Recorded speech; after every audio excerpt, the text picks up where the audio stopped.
FTP நேயர்களுக்கு வணக்கம். அரசியல் செய்வதற்கே உனக்கு தகுதி இல்லை, என் பெயரை கூட வருங்காலத்தில் பயன்படுத்தாது. அன்புமணி ராமதாஸ் அவர்களை செயல் தலைவர் மற்றும் பாமகவின் அடிப்படை உறுப்பினர் பதவியிலிருந்து நீக்கியிருக்கிறார்.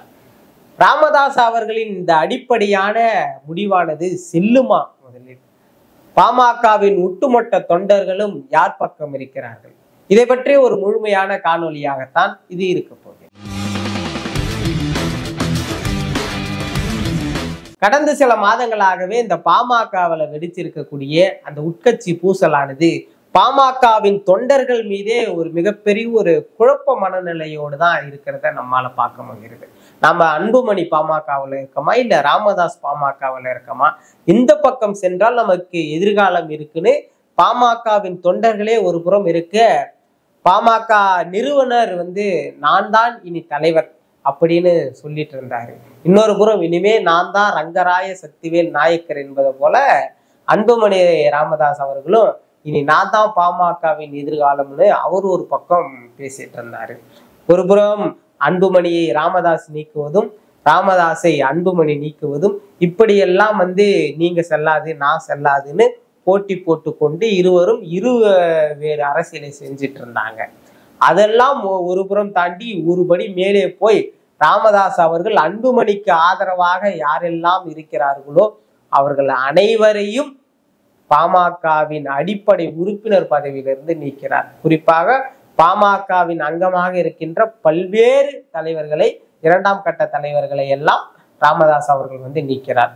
இதற்கு பிறகாக முழுமையாக பாமகவானது ராமதாஸ் பக்கம்தான் செல்கிறது என்று பார்க்கும் பொழுது பாமக தொண்டர்கள், பாமகவின் இரண்டாம் கட்ட தலைவர்கள் இவர்கள் அனைவரும் அன்புமணி ராமதாஸ் பக்கம் நிற்கிறார்கள்.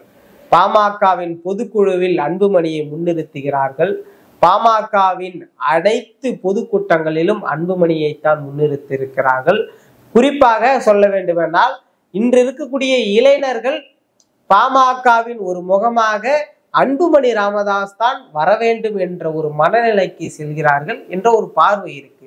ஆனால் தமிழ்நாடு முழுக்க பாமகவிற்கு வாக்கு வங்கி இருக்குதா என்று கேட்டா இல்லை, அப்படிதான் நம்ம சொல்லணும். காரணம் என்றால் பாமகவானது வட தமிழ்நாட்டுல ஒரு சில தொகுதிகளை வலிமையான வாக்கு வங்கியை வைத்திருக்கக்கூடிய ஒரு கட்சி. அப்படி இருக்கும்போது அவங்க தமிழ்நாடு முழுக்க அங்க வகிக்க மாட்டாங்க. தமிழ்நாட்டுல வட தமிழ்நாட்டுல ஒரு சில தொகுதிகளை தங்களுடைய கோட்டையா வச்சிட்டு இருக்காங்க. இப்படி இருக்கும் பொழுது இந்த கோட்டையில் ஒரு ஓட்டை விழுந்தது போல பாமகவில் இப்பொழுது இரண்டு செங்குத்து பிளவை நோக்கி இரண்டு பேரும் இரண்டு பகுதிகளாக சென்று கொண்டிருக்கிறார்கள். அதிலும் அன்புமணி ராமதாஸ் அவர்கள் மீது ராமதாஸ் அவர்கள் வைத்த குற்றச்சாட்டுகள் எல்லாம் தொடர்ந்து பாமகவில் மிக பெரும் அதிர்வலைகளை உருவாக்கியது. ஒரு அப்பா மகனுக்குள்ள இருக்கக்கூடிய அந்த பிளவா இருந்தாலுமே கூட அது ஒரு ஈகோ ஓவர் லெவல் பாலிடிக்ஸ் ஆக மாறிய ஒரு காரணத்தை நம்ம பார்த்தோம். இதெல்லாம் இருக்க 2026ல இந்த பாமக என்னவா இருக்க போகிறது? 2009க்கு பிறகாக பாமகவின் வளர்ச்சியானது பெரிய அளவில் பேசக்கூடிய ஒரு வளர்ச்சியா இல்லை. கணிசமான வாக்குகளை பெற்றார்களே தவிர பேசக்கூடிய ஒரு வளர்ச்சியாக இல்லாவிட்டாலும் issue based and political based ஒரு கட்சியா பாமக திமுகவிற்கும் அதிமுகவிற்கும் ஒரு வலிமையான ஒரு உறுதுணையான கட்சியா இருந்துட்டு இருக்காங்க. அப்படி இருக்கும்போது இந்த பாமக 2026ல என்ன மாதிரியான இம்பாக்டை கிரியேட் பண்ணும்போது அப்படின்னு பார்க்கும்போது இவங்க இப்படியே போனா எந்த ஒரு இம்பாக்டும் கிரியேட் பண்ண மாட்டாங்க. அதுக்கான யுக்தியை அதிமுக திமுகவே கையில எடுத்துப்பாங்க போல அப்படிதான் நம்மால பார்க்க முடியுது. குறிப்பா 10.5% இடஒதுக்கீடுக்கு பிறகாக என்னதான் தென் மாவட்டத்துல எடப்பாடி அவர்களுக்கு வாக்கு சதவீதம் குறைந்து போனாலுமே கூட வட மாவட்டத்தில் இன்று இருக்கக்கூடிய வன்னிய இளைஞர்கள் அதிமுகவிற்கு வாக்கு அளிப்பதையே தங்களுடைய மிகப்பெரிய ஒரு கடமையாக பார்க்கிறார்கள். மீண்டும் அதிமுக ஆட்சிக்கு வந்தால் எங்களுக்கான உரிமை வந்துவிடும் என்று வன்னியர்கள் அதிமுக பக்கம் செல்வதை நம்மால் பார்க்க முடிகிறது. இன்னொரு புறம் அதே வன்னியர் வாக்குகள் இன்னொரு புறம் திமுகவின் அந்த கொள்கை வாக்குகளாக மாறி போவதை நம்மால் பார்க்க முடிகிறது. இப்படி அப்பாவும் மகனும் தங்களுடைய குடும்ப சண்டைகளை போட்டு வந்த பட்சத்துல இரண்டு பெரும் கட்சிகள் வந்து தங்களுடைய வேலைகளை தங்களுடைய வியூகங்களை காட்டியே தமிழகத்துல பாமக ஓட்டி பிரித்து அவர்களும் எடுத்து கொண்டிருக்கிறார்கள்.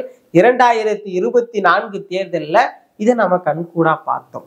குறிப்பா பாமகவானது பாஜகவோடு கைகோர்த்த நிலையில அங்க 10.5% பயன்படுத்தி அதிமுக கணிசமான வாக்குகளை பெற்றது. அதே போன்று திமுகவும் கணிசமான வாக்குகளை பெற்றது. பாஜகவோடு பாமக கூட்டணி வைத்த ஒரே ஒரு காரணத்தினால் வட மாவட்டத்தில் குறிப்பிட்ட சில இடங்களுடைய வாக்குகளை கைவிட்டு போனதும் நம்ம பார்த்தோம். இப்படி அதிரடியான சில முடிவுகள், பல குற்றச்சாட்டுகள், பல சண்டைகள், பல உட்கட்சி பூசல்கள் இப்படியெல்லாம் இருக்க அதிரடியாக ராமதாஸ் அவர்கள் வந்து அன்புமணி அவர்களை செயல் தலைவர் பதவியிலிருந்தும் அடிப்படை உறுப்பினர் பதவியிலிருந்தும் நீக்கியிருக்கிறார். இது வந்து என்ன மாதிரியான ஒரு அதிர்வலையை 2026 ஏற்படுத்த போகிறது? குறிப்பாக அன்புமணி அவர்கள் வந்து அடுத்த கட்டமாக புதிய கட்சி தொடங்குவாரா என்று ஒரு பார்வையும் இருக்கு. அதிலும் குறிப்பா ராமதாஸ் அவர்கள் வந்து குறிப்பிட்டு சொல்றாரு, உனக்கு 3 முறை கெடு கொடுத்து விட்டேன், 3 முறையும் சொல்லிட்ட, வேண்டுமென்றால் புதிய கட்சி ஆரம்பித்துக்கொள் அப்படின்லாம் சொல்லியிருக்கிறாரு. தான் வளர்த்த பிள்ளை வந்து தன் மார்பில் பாயும் போது அதை பார்த்து கொண்டு சும்மா இருக்காத ராமதாஸ் அவர்கள் அன்புமணியை அப்படியே தடுத்து விட இப்படி ஒரு முடிவை எடுத்திருக்கிறார் என்பதுதான் நம்மால பார்க்க முடிகிறது. ஆனால் இது ஆரோக்கியமான ஒரு சண்டையாக செல்கிறதா என்று பார்த்தால் கிடையாது. ஒட்டுமொத்தமாக தொண்டர்களின் மனநிலையோடு பார்க்கும்போது அன்புமணி பக்கம் இருக்கிறார்கள். ஆனால் பழங்காலத்தில் சமூக நீதி கோட்பாடோடு கொள்கையோடு இருக்கின்ற அந்த தொண்டர்கள் அனைவரும் ராமதாஸ் அவர்கள் பக்கமே இருக்கிறார்கள். குறிப்பாக வன்னிய சமூகத்திலே வந்து கல்விக்காக, இடஒதுக்கீடுக்காக, வேலை வாய்ப்பிற்காக தன்னுடைய எதிர்காலத்தை கனவில் கொள்ளாமல் தன்னுடைய நிகழ்காலத்தில் முழுவதுமாக ஒப்படைத்த ஒரே ஒரு காரணத்தினால்தான் இந்த காலம் தொட்டு அந்த சமூக மக்கள் முழுக்க ராமதாஸ் அவர்களோடு நிற்கிறார்கள். இப்படிப்பட்ட தொண்டர்கள் அனைவரும் அன்புமணி பக்கம் போவார்களா என்று கேட்டால் அது நிச்சயம் அன்புமணிக்கு செல்லாது என்றுதான் நாம் பார்க்க முடியும். இப்படி இரண்டாக பிரிந்து கிடைக்கக்கூடிய இந்த பாமகவின் அடுத்த கட்ட நிலைப்பாடுகள் என்னவாக இருக்க போகிறது? இவர்களை எந்த கட்சி கூட்டணியாக ஏற்றுக்கொள்வார்கள் என்ற ஒரு மனநிலையும் இருக்கிறது. இன்று இருக்கக்கூடிய தமிழகத்தின் இருபெரும் கட்சியான அதிமுக, திமுக, இதில் அதிமுகவிற்கு மிகப்பெரிய ஆப்ஷனே பாமக தான். ஏனென்றால் நம்ம தொடர்ந்து FTPல பேசிட்டு வரோம். அதுல வந்து பாமக வந்து அதிமுகவிற்கு எவ்வளவு பலத்தை தேடி கொடுத்திருக்கிறது, அதிமுகவிற்கு பாமக எந்த அளவிற்கு தேவை என்பதை பத்தி நம்ம தொடர்ந்து பேசிட்டு வரோம். இது ஒரு புறம் இருக்க, திமுகவில் ஒருவேளை பாமக வந்தால் ஒரு மாற்றம் வரும். ஆனால் அது வந்து கூட்டணிக்குள் சலசலப்பை ஏற்படுத்திய ஒரு மாற்றமாக இருக்கும் என்பதுதான் பார்க்க முடிகிறது. அப்படியே நாம் தேசிய கட்சிக்கு செல்ல வேண்டும் என்றால் பாமக காங்கிரஸோடு கூட்டணி வைப்பது சாத்தியமில்லை. ஏனென்றால் அவர்களே திமுகவோடு தான் இங்க தமிழகத்தில் கூட்டணி இருக்கிறார்கள். அப்படி 2024 தேர்தலை போலவே ஒருவேளை மீண்டும் பாமக பாஜகவோடு கைகோர்த்தால் அது பெரிய அளவில் கை கொடுக்குமா? மீண்டும் 2024 தேர்தலை போலவே அவர்களுக்கு இணக்கமான ஒரு சூழ்நிலையை ஏற்படுத்துமா என்பதும் நமக்கு தெரியவில்லை. ஆனால் பாமகவிற்கு இன்றும் இருக்கக்கூடிய ஒரு பெரிய ஆப்ஷன் வந்து அதிமுக தான். அதிமுகவோடு கைகோர்த்தால் மட்டுமே அந்த சமூக வாக்குகள் வந்து கணிசமாக அதிமுகவின் தலைமைக்கு போகாமல் அதிமுகவிற்கு பாமகவால் போனது போல ஒரு பிம்பம் உருவாகும். இது அனைவருக்கும் தெரிந்த ஒரு உண்மை. இதை பாமகவில் இருக்கிறவர்கள் சரியாக கையாள்வார்கள் என்ற ஒரு பார்வையும் நமக்கு இருக்கிறது. சோ என்ன நடக்கிறது என்பதை பொறுத்திருந்து பார்க்கும். அன்புமணி அவர்களை அதிரடியாக பதவியில் இருந்து நீக்கப்பட்டதை நீங்கள் எப்படி பார்க்கிறார்கள்?